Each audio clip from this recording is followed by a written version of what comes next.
Good morning students. SV academy Rawla की online classes में आपका हार्दिक स्वागत है। Class 10th, subject English, lesson 11, the betrayal of faith. आस्था का विश्वासघात। फैथ मीन्स आस्था या विश्वास, और बिट्रेयल मीन्स होता है विश्वासघात, यानी कि जो आपका विश्वास है उसका टूटना। तो आस्था का विश्वासघात। इसके लेखक हैं E.R. ब्रैथवेट, जो कि एक ब्रिटिश मैन है और निग्रो है। तो वो अपनी पीड़ा यहाँ पे इस लेसन के माध्यम से बता रहे हैं, और उन्होंने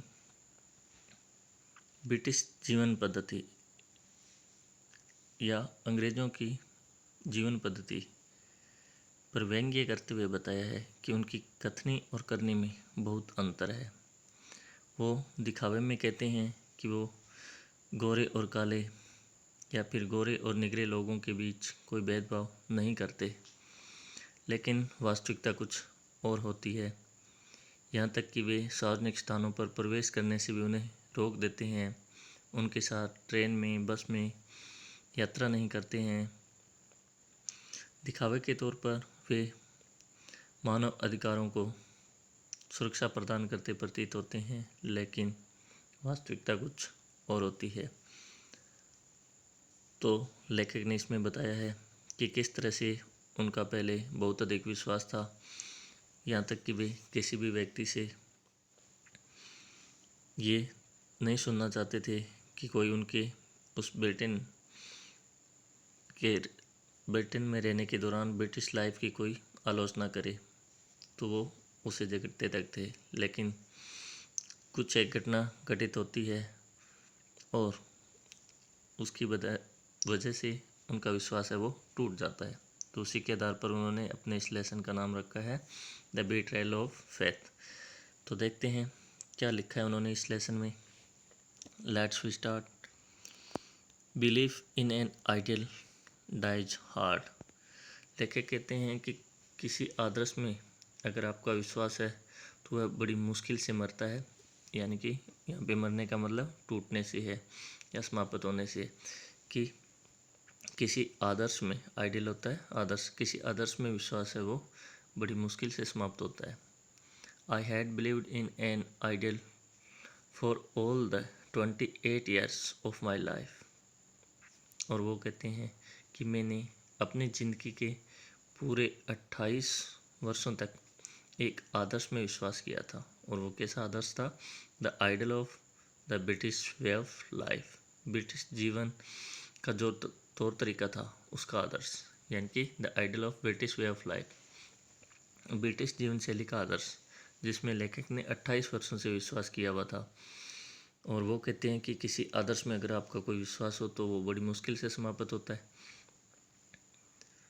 It had sustained me when as a youth in a high school of nearly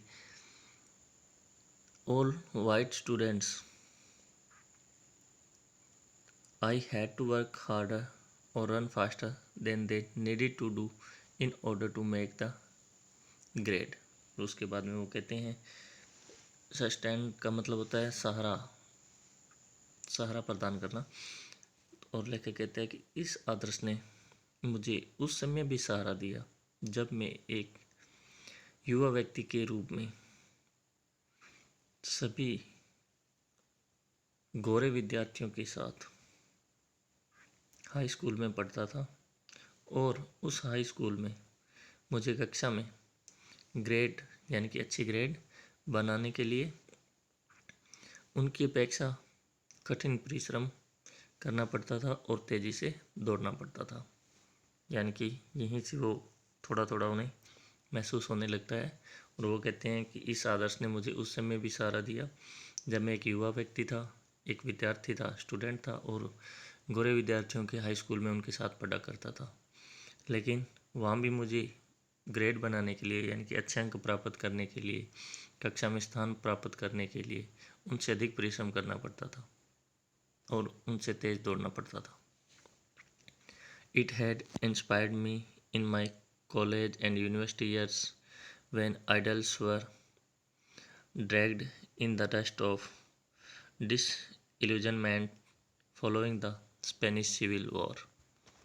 और उसके बाद में वो बताते हैं कि इसने मुझे अपने कॉलेज यानी कि महाविद्यालय या फिर कॉलेज भी बोल सकते हैं, यूनिवर्सिटी विश्वविद्यालय, कि इसने मुझे अपने कॉलेज और विश्वविद्यालय शिक्षा के उन वर्षों के दौरान भी प्रेरित किया। इंस्पायर्ड लिखा हुआ है ना, प्रेरित किया जब स्पेनिश गृह युद्ध के बाद आस्था को तोड़ने वाली धूल में आदर्शों को घसीटा गया।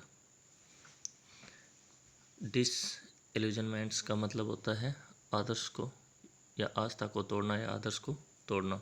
डस्ट का मतलब धूल, ड्रैग्ड का मतलब होता है घसीटा जाना। यानी कि वो कहते हैं कि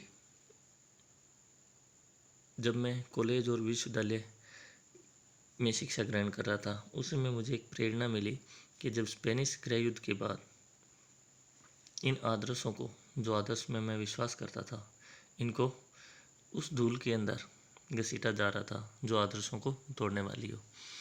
because of it I had never sought to acquire American citizenship. और लेखक कहते हैं इसी कारण से मैंने अमेरिकन नागरिकता प्राप्त करने के लिए कभी भी प्रार्थना नहीं की। शॉट का मतलब होता है प्रार्थना करना, एक्वायर प्राप्त करना, कि मैंने अमेरिकी नागरिकता प्राप्त करने के लिए इसलिए कभी भी प्रार्थना नहीं की। And when after graduation and 2 years of field work in Venezuela, I came to England for postgraduate study in 1939. I felt that at long last I was personally identified with the hub of fairness, tolerance and all the freedoms। और उसके बाद में लेखक कहते हैं कि स्नातक उपाधि अब प्राप्त करने के बाद तथा वेनेजुएला में 2 वर्षों तक कार्य करने के बाद, जब मैं 1939 यानी कि 1939 में स्नातकोत्तर अध्ययन के लिए इंग्लैंड आया, तो मैंने महसूस किया कि मैं अंततः हब ऑफ फेयरनेस, हब में होता है केंद्र या दूरी और फेयरनेस होती है निष्पक्षता, अंततः में निष्पक्षता, टॉलरेंस सहिष्णुता एंड ऑल द फ्रीडम्स और सभी प्रकार के स्वतंत्रतावादी विचार के केंद्र में से व्यक्तिगत रूप से परिचित हो गया था। कहने का मतलब लेखक क्या कहना चाहते हैं यहाँ पे, वो कहते हैं कि जब ये सब मैंने देखा कि आदर्शों को तोड़ने वाली जो घटनाएं हुई उनको देखा, तो इसी वजह से मैंने कभी भी अमेरिकन नागरिकता प्राप्त करने के लिए कोई प्रार्थना नहीं की। यानी कि प्रार्थना का मतलब यहाँ पे ईश्वर से नहीं बल्कि किसी से निवेदन करना, एप्लीकेशन देना कि मुझे अमेरिकन नागरिकता चाहिए। तो वो कहते हैं कि मैंने कभी भी अमेरिकन नागरिकता प्राप्त करने के लिए निवेदन नहीं किया। और जब मैं अपनी ग्रेजुएशन समाप्त कर चुका था और 2 वर्षों तक मैंने वेनेजुएला में कार्य किया था, मैं अपनी 1939 के अंदर पोस्ट ग्रेजुएट यानी कि BA BSc BCom के बाद में MA MSc MCom यानी कि ये पोस्ट ग्रेजुएट डिग्री होती है। तो वो कहते हैं कि 1939 में जब मैं अपने स्नातकोत्तर के अध्ययन के लिए इंग्लैंड आया, तो मैंने महसूस कर लिया था कि क्या महसूस कर लिया था कि मैं अंततः निष्पक्षता, सहिष्णुता और पूर्ण स्वतंत्रता के विचारों के केंद्र से व्यक्तिगत रूप से परिचित हो गया। मैंने इसको व्यक्तिगत रूप से अनुभव कर लिया था। आगे वो कहते हैं it was therefore without any hesitation that I volunteered for service with the Royal Air Force in 1940, willing and ready to lay down my life for the preservation of the idol which had been my lodestar।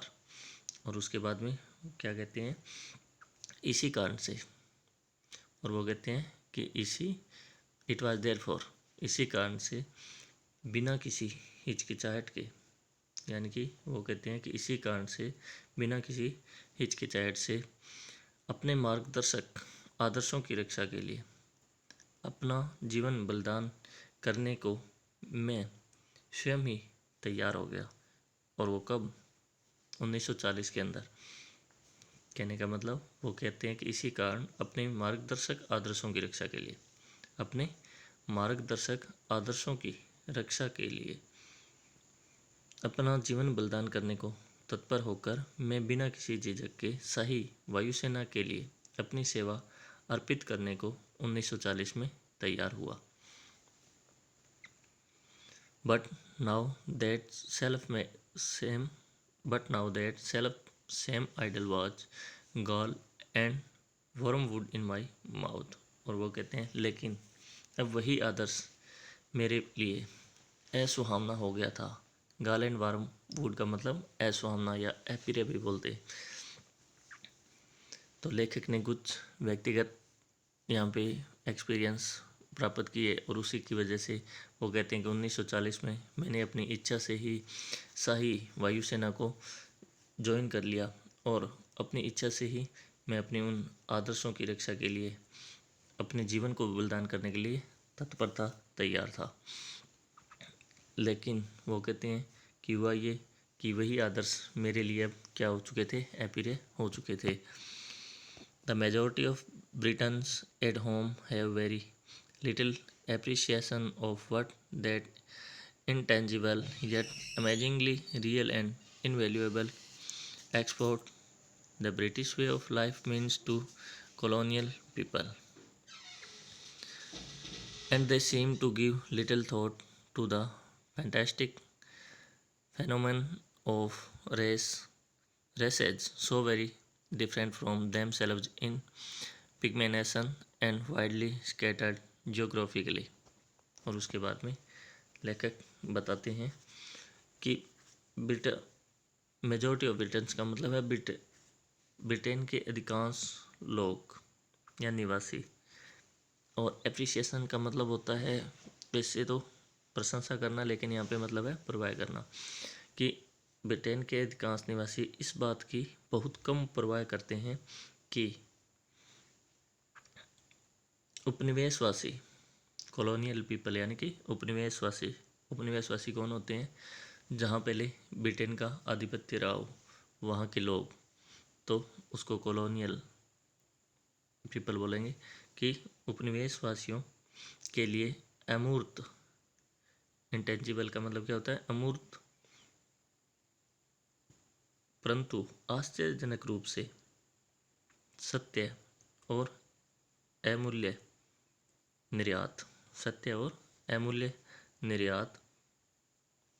निर्यात का मतलब यानी कि यहाँ पे किसे है कि दूसरे देशों में फैलने वाली ब्रिटिश जीवन पद्धति थी, उसके बारे में बात हो रही है। Life means to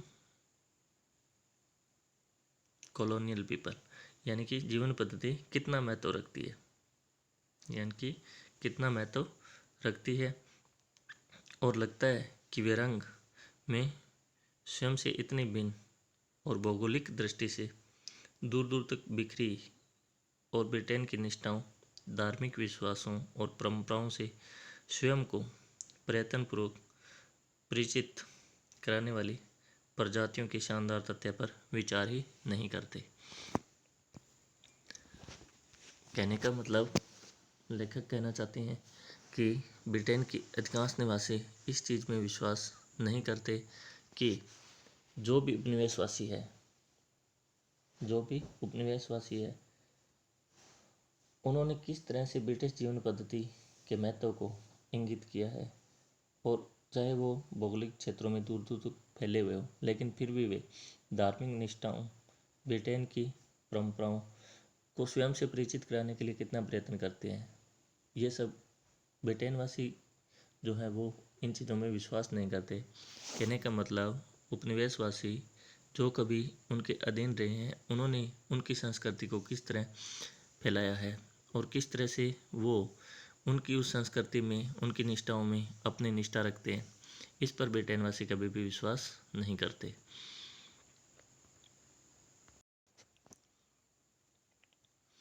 This attitude can easily be observed in the way in which the colored colonial will quote the British system of law, education, and government, and will adopt fashions in dress and social codes, even though his knowledge of these things has depended largely on second hand information. उसके बाद में लेखक कहते हैं कि यह मनोवर्ती उपनिवेशवासियों के British कानून पद्धति, शिक्षा और सरकार को उद्धृत करने के तरीकों में और पोशाक के फैशन और सामाजिक रीति रिवाजों को अपनाने के तरीकों में आसानी से देखी जा सकती है। यद्यपि इन सब चीज़ों के बारे में उनका ज्ञान अधिकांशतः पुरानी सूचनाओं पर, सेकेंड हैंड इंफॉर्मेशन यानी कि पुरानी सूचनाएं पर आधारित होता है। कहने का मतलब लेखक ये कहना चाहता है कि जो अन्य क्षेत्रों के लोग हैं, जो उपनिवेशवासी है, दूर दूर तक भौगोलिक क्षेत्रों में फैले हुए उपनिवेशवासी लोग हैं, वो ब्रिटिश के कानून व्यवस्था जो है, शिक्षा है और उसके अलावा फैशन के अंदर पोशाक जो पहनते हैं, सामाजिक रीति रिवाज जो करते हैं, तो उन सब के अंदर ब्रिटिश की परंपराओं में उनकी आस्था को देखी जा सकती है। हालांकि जो ये दिखावा लोग जो करते हैं या उनके अनुसार उनकी संस्कृति को, उनके रीति रिवाजों को, फैशन को जो अपनाते हैं, ये सब होता क्या है, उनकी पुरानी सूचनाएं या जो सुनी सुनाई बातें होती है उन पर आधारित होता है। आगे है yes, it is wonderful to be British until one comes to Britain. और उसके बाद में लेकर कहते हैं हाँ, जब तक कोई ब्रिटेन में नहीं आता है तो उसके लिए एक ब्रिटिश होना या एक अंग्रेज होना बहुत ही आश्चर्यजनक होता है। यानी कि जब तक कोई ब्रिटेन में नहीं आ जाता है, इंग्लैंड में नहीं आ जाता है, तब तक किसी व्यक्ति को लगता है कि एक अंग्रेज होना बहुत ही अद्भुत बात है। लेकिन by dint of careful saving और through hard won scholarships, many of them arrive in Britain to be educated in the arts and science and in the varied process of legislative and administrative government. और उसके बाद में वो कहते हैं कि सावधानीपूर्वक बचत करके या फिर बड़ी मुश्किल से प्राप्त छात्रवृत्ति के द्वारा, स्कॉलरशिप यानी कि छात्रवृत्ति के द्वारा, कई विद्यार्थी कला वर्ग, विज्ञान वर्ग के विषयों और कानून निर्माण से संबंधित प्रक्रिया व प्रशासकीय सरकारों के विभिन्न प्रक्रियाओं में शिक्षित होने के लिए ब्रिटेन आते हैं। वेरिड प्रोसेस यानी कि विभिन्न प्रक्रियाओं को जानने के लिए, ऑफ लेजिस्लेटिव कानून से रिलेटेड, एडमिनिस्ट्रेटिव होता है प्रशासनिक, गवर्नमेंट में सरकार। दे कम bolstered by a firm conditioned belief that Britain and the British stand for all that is best in both Christian and democratic terms। और उसके बाद में वो कहते हैं कि वे मजबूत और अनुकूलित विश्वासों से प्रेरित होकर इस भावना के साथ आते हैं कि ब्रिटेन और ब्रिटेन के निवासी ईसाई और प्रजातांत्रिक दृष्टि से सर्वश्रेष्ठता के प्रतीक है।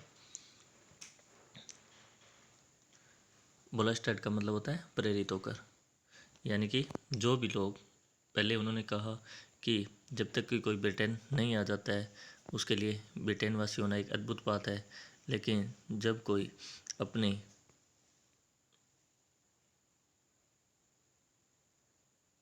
कठिन परिश्रम से प्राप्त की हुई छात्रवृत्ति या फिर अपने किसी अध्ययन के लिए, चाहे वो कला वर्ग से हो, आर्ट से हो या फिर साइंस से हो, या फिर उन्होंने कोई भी विधि निर्माण से संबंधित प्रक्रियाओं का ज्ञान लेना हो, अध्ययन करना हो, या फिर प्रशासकीय गवर्नमेंट यानी कि प्रशासकीय सरकारों की विभिन्न प्रक्रियाओं में शिक्षित होना हो, उसके लिए ब्रिटेन आते हैं। और वे इस मजबूत और अनुकूलित विश्वासों से प्रेरित होकर इस भावना के साथ आते हैं कि ब्रिटेन और ब्रिटेन के निवासी जो भी है वो ईसाई धर्म और जनतांत्रिकता के प्रति या प्रजातांत्रिकता के प्रति सर्वश्रेष्ठता के प्रतीक है। In their naivety they ascribe these high principles to all Britons without exceptions. और होता क्या है कि अपने व्यवहार एवं बोली की स्वाभाविक निश्चलता यानी कि निष्कपटता की वजह से वे ब्रिटेन के सभी निवासियों को बिना किसी अपवाद के इन उच्च सिद्धांतों का जन्मदाता समझते हैं, यानी कि जनक मानते हैं। कहने का मतलब वो यही सोच के आते हैं कि इनकी जो बोली है, इनका जो स्वाभाविक निष्पक्षता से युक्त प्रेम है, तो ये सब उच्च सिद्धांतों के जनक है, और ऐसा मानते हुए वे ब्रिटेन में आते हैं। आगे लेखक कहते हैं, I had grown up British in every way. मैं हर तरह से एक अंग्रेज के रूप में बड़ा हुआ था। My self, my parents and my parents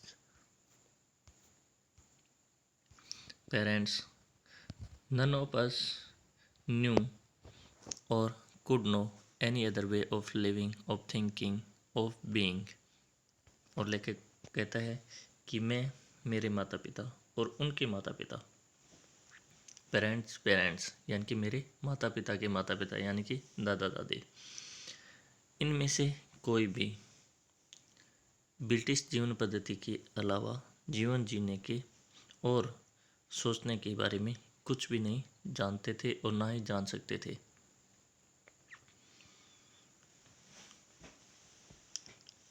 of being या होने के, यानी कि लेखक कहता है, मैं, मेरे माता पिता और मेरे माता पिता के माता पिता, हम में से कोई भी ब्रिटिश जीवन पद्धति के अलावा सोचने के बारे में या होने के बारे में सोच भी नहीं सकते थे, कुछ भी जान भी नहीं सकते थे, ना ही जानते थे ना ही जान सकते थे।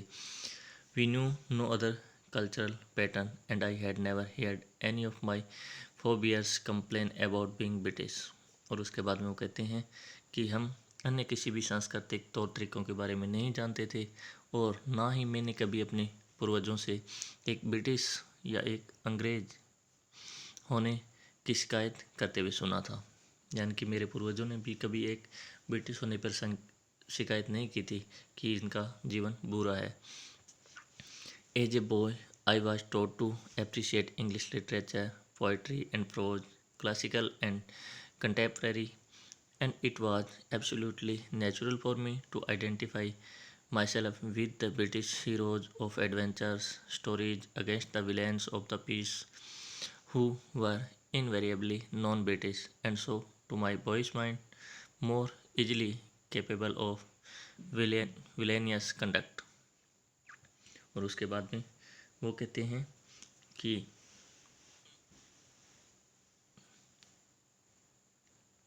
एक बालक के रूप में मुझे हमेशा से ही अंग्रेजी साहित्य, पोइट्री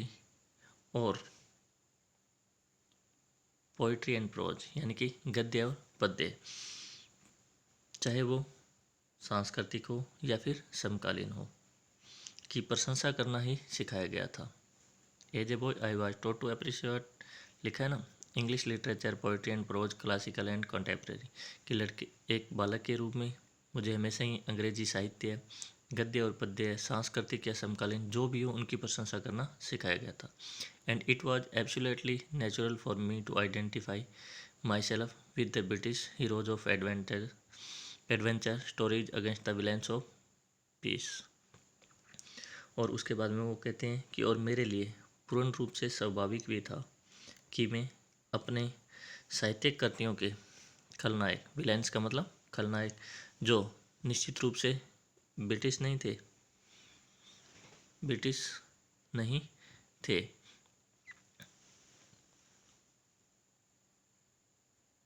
मेरी बालोचित कल्पना में दुष्टतापूर्ण आचरण हेतु अधिक सक्षम थे के विरुद्ध साहसिक कहानियों के ब्रिटिश नायकों से अधिक जुड़ा हुआ महसूस करता।